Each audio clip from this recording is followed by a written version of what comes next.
Narumpayu Newskum, ka channel nam daki padba, ka Brill Newtar.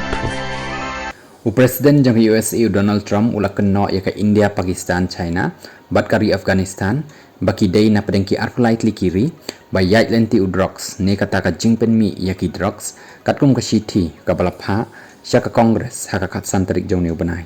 Katkum ka presidential determination, ka bat penti kena da ka US State Department, ka balak kenno baki ni kiri ki longkum ki way, na ki bah kli do, haka ban pen yait lenti ya ki drugs, badan penmi ya ki drugs. Kini kiri ki kentup ya ka Bahamas, Belize, Bolivia, Burma, Colombia, Costa Rica, Dominican Republic, Ecuador, El Salvador, Guatemala, Haiti, Honduras, Jamaica, Laos, Mexico, Nicaragua, Panama, Peru, bat Venezuela, bat rudak badan lang bat kiri, na South bat na East Asia.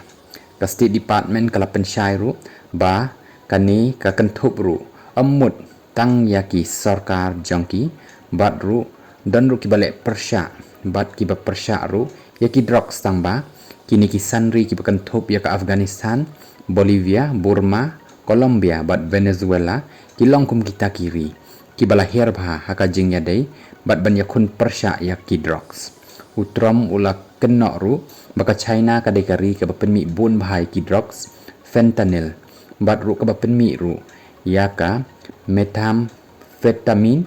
bat